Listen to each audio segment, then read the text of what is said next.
radio that makes you happy.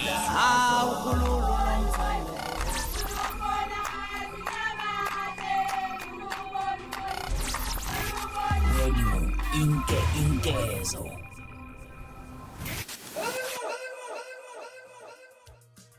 Usethatha isinqumo sokubuyela kuKhuzani uWelile Mchunu nginibingelele engiphinde nginamukele kuyona ichannel yami ehamba phambili lami igama engumfeze kuntuthuko wakhumalo bathi la sibona amagumede mawuthi usemusha kule khasi engicela enze sure ukuthi uyasubscribe ungakhohlwa ucomment nokulike okukhuluna konke bese uyashare bafethu udaba engifisa silibheka namhlanje udaba ulithinte lapha nentokazi yakwaMchunu intokazi eyalena enkandla emahlathini yamnyama uWelile intokazi kaMchunu lapha usisi wakhe ngizokhumbula ukuthi akusesikhathi singakanani uWelile Mchunu ethatha isinqumo sokuya lapha kuiGcokama elisha owasuka lapha kuKhuzani kwayomlandeli omkhulu kaKhuzani lapha nomlandeli owayiqanda ikhanda kuWelile walaxaza uKhuzani lapha ngemuva kokuthi uKhuzani kushuthi akaze ambhalele lapha ama-birthday wishes ukubalulile uWelile ukuthi njalo mangabe kusuku lakhe lokuzala lapha uKhuzani wayevamile lapha ukuthi amsendele ama-birthday wishes kodwa wathi ngalolusuku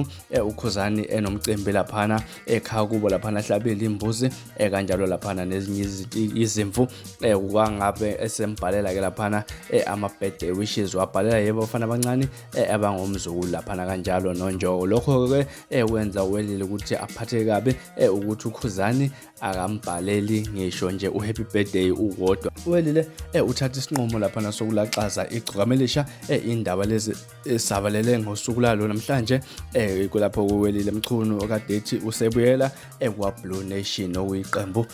noma kuwabalandeli bakaKhuzani indlamlenza kaMpongose ukubalelele kuWelile ukuthi lokhu yena isinqumo wasithathile ekuqaleni akusese isinqumo owasithathiswa ngokuthi ungizwe useyelapha kumthandeni nokuthi abantu abaningi bebayitshela ukuthi uWelile wathatha isinqumo sokuthi abuyele lapha kuGcokama elisha ngenxa yokuthi wayilandela ubhodi wakhe ungizwe bafethu angazi udawela kanjani mangabe lunjena kodwa mina engifisa ukuzwa uvo lwakho ngokubuyela kaWelile Mchunu uKhuzani indlamlenza kaMpongose siyamazi uWelile intokazi impela engathemelezi ehlala ngqo odabeni mangabe kukhona into engayiphathekile kahle ngifisa ukuzwa lapha ku-comment section ukuthi kuthini ukuphawula kwakho ngokubuyela kukaWelile uKhuzani hamba ke uyokhomenta ngenza kwethu bekuyilona udaba benginilethela namhlanje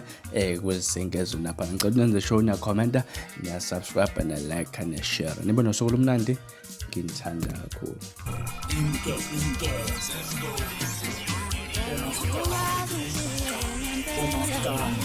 yabareulale umuntu umemezayo